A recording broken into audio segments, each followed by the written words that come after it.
Hi everyone, welcome to Rika info blog. मैं हूं शुदीपा और आज के इस वीडियो में मैं आपसे बात करने वाली हूं कि क्यों आपको एक हेयर कट लेना चाहिए इंस्टेड ऑफ हेयर स्ट्रेटनिंग और स्मूथनिंग, जो आज बहुत ही ट्रेंड में चल रहा है। मैंने भी स्मूथनिंग किया हुआ है। मैंने 4 साल पहले के साल में स्ट्रेटनिंग की थी। उसके बाद 3 साल बैक टू बैक मैंने स्मूथनिंग करवाया था। और डेफिनेटली हेयर स्मूथनिंग और स्ट्रेटनिंग अभी ट्रेंड में है और बहुत ही अच्छा लगता है। पर इस साल मैंने एक हेयर कट लिया है। आप देख सकते हो, it's a very simple layer haircut, short haircut है और मुझे बहुत ही पसंद है ये haircut. So in this video I am going to discuss with you कि आपको क्यों एक हेयर कट लेना चाहिए और वो सब स्मूथनिंग स्ट्रेटनिंग के ट्रेंड में नहीं जाना चाहिए। तो चलिए वीडियो स्टार्ट करते हैं।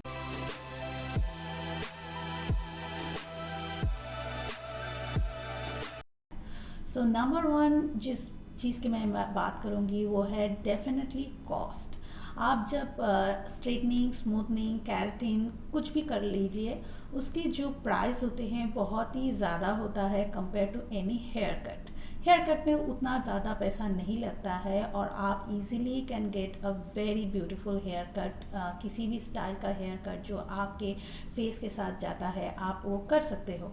पर स्ट्रेटनिंग या स्मूथनिंग करने से पहले जो हेयर कट होता है वो स्पेसिफिक कुछ हेयर कट के ऊपर ही किया जाता है और जिसको आप चेंज नहीं कर सकते हो।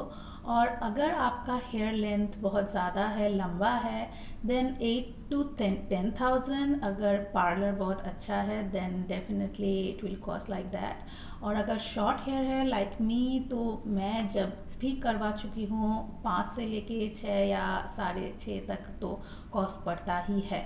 तो मैं साल में एक बार करती आई हूँ तो ये कॉस्ट मुझे देना पड़ता था। और उसके साथ साथ तो बहुत देर तक भी वेट करना पड़ता था वहाँ पे, वो सब चीज़ें वो लोग अप्लाई करते हैं एंड ऑल दैट। पर हेयर कट में उतना ज़्यादा झमेला नहीं होता है। You can get a very beautiful haircut and cost is not that much. Second reason जो मैं बताऊंगी वो है हेयर कट में आप चेंज कर सकते हो। अगर आपका हेयर कट अच्छा नहीं है तो 1 या 2 महीने के बाद फिर आप दूसरा हेयर कट अप्लाई कर सकते हो, यू कैन चेंज इट। पर अगर सम हाउ आपका स्ट्रेटनिंग या स्मूथनिंग का जो केमिकल अप्लाई होता है वो आपके हेयर पे सूट नहीं करता है, अगर उसका जो एप्लीकेशन अच्छा नहीं हुआ है, देन इट विल लुक डल। उसका साइड इफ़ेक्ट आ जाएगा। आपके हेयर पे हेयर का स्ट्रक्चर ख़राब हो सकता है। But you can not change that thing because जैसे ही वो केमिकल अप्लाई होता है एटलीस्ट 6 मंथ तक वो स्टे तो करता ही है।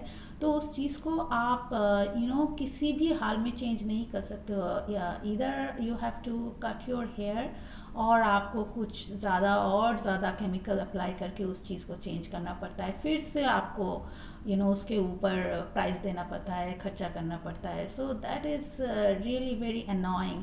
मैंने ये चीज़ फेस किया है। मैंने जिस पार्लर से पहली बार स्ट्रेटनिंग किया था तो दैट वाज फाइन। और उसके बाद मैंने पार्लर चेंज किया था। तो चेंज करने के बाद जैसे कि वो अपने बालों को हर एप्लीकेशन के बाद स्ट्रेच करके देखते हैं बालों को, तो वो स्ट्रेच करके देख रहे थे तो एप्लीकेशन अच्छा नहीं हुआ। They didn't apply a good amount of product or anything, I don't know, somehow that didn't affect so well on my hair. सो उसके बाद जब मैंने बाल देखे तो बहुत ही ज़्यादा कर्ली थे, डल थे, नीचे की तरफ ड्राई हो चुके थे। और दोस्त लोग जो देख रहे थे मुझे बोल रहे थे that was not looking good. इसीलिए आपको ध्यान रखने की ज़रूरत है कि आप कौन से पार्लर में करते हो और वो लोग प्रोडक्ट भी अच्छा इस्तेमाल करते हैं या नहीं। इन सब चीज़ों को बहुत ध्यान में रखना है। अगर ये सब नहीं करते हो देन आपके हेयर बहुत ही डल लग जाएंगे, आपका पैसा भी चला जाएगा। So I really don't advise you go for that. इससे बेहतर है कि आप एक अच्छा हेयर कट कर लीजिए। अगर हेयर कट अच्छा नहीं है then you can change it any time, so that's really safe. Third reason जो मैं बताने वाली हूँ वो है एप्लीकेशन 1 साल से ज़्यादा स्टे नहीं करता है। अगर आपके बाल बहुत ज़्यादा कर्ली है then it will stay 7 to 8 months। But अगर थोड़े बहुत सिल्की है जस्ट लाइक मी, देन एक साल या एक साल से 2 महीने ज़्यादा तो चल ही जाता है, तो दैट्स फाइन। पर हम लोग के कोई सेलिब्रिटी तो है नहीं, हर साल हमको अप्लाई करना है, then again we have to maintain that hair constantly. तो इस चीज़ को अगर कंटिन्यूसली आप नहीं करते हो, देन वो उसका कोई फ़ायदा नहीं है। मुझे तो लगता है उसका कोई फ़ायदा नहीं है, क्योंकि हर एक साल में 8 या 10 हज़ार या 5-6 हज़ार जो भी आप दे रहे हो आपके पार्लर के बेस पे, तो वो पैसा I feel it's a waste. Because मैं उस पैसों से बहुत सी चीज़ें कर सकती हूँ, बहुत सी चीज़ें खरीद सकती हूँ। आई नो कि एक साल में ये बहुत ज़्यादा तो नहीं है, बहुत ज़्यादा लगता नहीं है। आजकल के लड़कियाँ सभी लोग इनकम करते हैं, सभी के पास पैसा है, so that's not cost much कि अगर आप एक साल के लिए कंपेयर करें। पर उस चीज़ का अगर कोई यूज़ नहीं है, हर एक साल में अगर जैसे कि सेलिब्रिटी हो या मॉडल हो, उन लोगों को प्रोफेशनली हेयर को ऐसी चीज़ें करनी पड़ती है, केमिकल यूज़ करना पड़ता है, so that's actually suit them. पर अगर हमारे लिए जैसे कि बहुत ही मिडिल क्लास लड़कियां हो या रेगुलर लड़कियां जैसे है, वो अगर ऐसा करती रहती है, अगर मेंटेन नहीं कर पाती है, हर एक साल में उस चीज़ को मेंटेन आप नहीं कर सकते हो, then definitely it's a waste of money. Fourth reason जो मैं दूंगी वो है आपके बाल की क्वालिटी ख़राब हो जाती है जब आप स्ट्रेटनिंग या स्मूथनिंग करते हो। बट ऑफकोर्स केराटिन में ये चीज़ अप्लाई नहीं होता है। केराटिन के लिए मैं अलग से वीडियो बनाऊंगी, क्योंकि मैं खुद केराटिन करती हूँ घर पे, सो that's a different thing.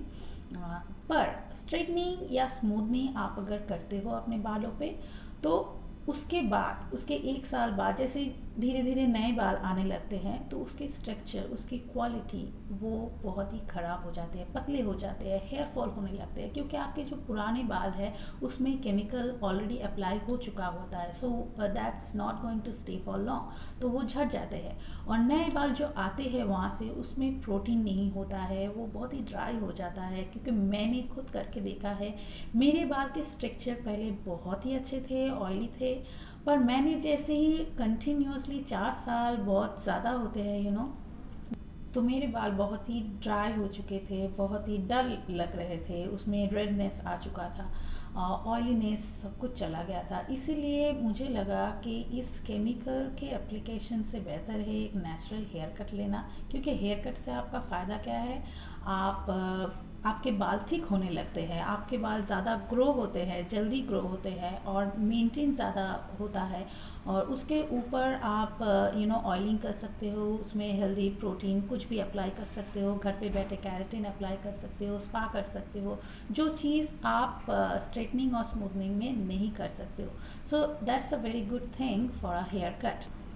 Last जो रीज़न है वो है, आप जब हेयर कट करते हो वो आपको एक नेचुरल लुक देता है, पर एक स्मूथनिंग और स्ट्रेटनिंग में बहुत ही आर्टिफिशियल लगता है वो चीज़। स्पेशली अगर आपकी ड्रेसिंग, आपकी पर्सनालिटी, आपका मेकअप उसके साथ सूट नहीं करता है, और अगर आप उसको अच्छे से मेंटेन नहीं कर पाते हो, नए बाल निकलने लगते हैं, उसको आप पोनी करते हो या फिर नट्स बनाते हो, कुछ भी आप उसके साथ एक्सपेरिमेंट करते हो वगैरह वगैरह, तो आपके बाल बहुत ही डल लगते हैं, बहुत ही आर्टिफिशियल लगते हैं, नेचुरल नहीं लगते हैं। पर हेयर कट में ऐसा कुछ भी नहीं है। हेयर कट आपके चेहरे के हिसाब से, आपके पर्सनालिटी के हिसाब से काटा जाता है, तो it's gives you a very natural look, manageable भी होता है, और बहुत ही खूबसूरती से आप उसको अपने हिसाब से उसके केयर ले सकते हो। पर स्ट्रेटनिंग और स्मूथनिंग में वो फ़ायदा नहीं है, कुछ भी ऑयलिंग नहीं कर पाते हो, होम रेमेडीज़ अप्लाई नहीं कर सकते हो उसके ऊपर। सो ये सब चीज़ें अगर आप करते हो उसके ऊपर समहाउ, ट्रस्ट में आपके बाल बहुत ही ख़राब होने वाले हैं, वो बिल्कुल उसके बाद जो होने वाला है आपका पूरा हेयर फॉल होने वाला है। सो इन सब रिस्क रह जाता है जब आप हेयर स्ट्रेटनिंग स्मूथनिंग करते हो। पर नेचुरली हेयर कट में ऐसा कुछ भी नहीं होता है, and that's look really perfect. आखिर में मैं बताऊंगी कि ये सब चीज़ें जो है वो मेरे एक्सपीरियंस के हिसाब से मैं आपको बता रही हूँ, और हो सकता है आप एग्री ना करें, क्योंकि अभी ये ट्रेंड चल रहा है, अभी हर कोई ये सब चीज़ें कर रहा है। पर मुझे लगता है ट्रेंड के हिसाब से अब जब जाते हो सो कुछ टाइम के लिए वो आपको बहुत ही एक अच्छा लुक देता है, एक स्टाइल देता है, पर हर वो चीज़ स्टाइल जो चीज़ है वो आपके लुक्स के साथ, पर्सनालिटी के साथ, आपके लाइफस्टाइल के साथ मैच होना चाहिए।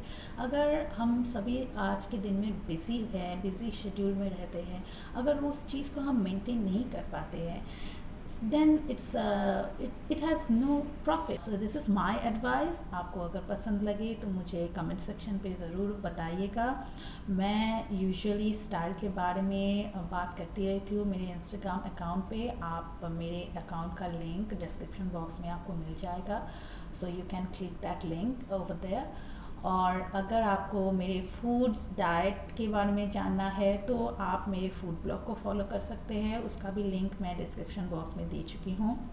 पर यूजुअली मैं वीडियो में फूड्स के बारे में बात नहीं करने वाली हूँ यूट्यूब के लिए, so it's going to be on style और beauty blog only, so stay tuned with me. तो मुझे लाइक्स और सब्सक्राइब करना बिल्कुल मत भूलिएगा, क्योंकि सब्सक्रिप्शन से, लाइक से, आपके कमेंट से मुझे पता चलता है कि आपको कितना अच्छा लग रहा है मेरे ब्लॉग और मेरे जो टॉपिक्स मैं लेके आ रही हूँ। I am trying to do good content for you.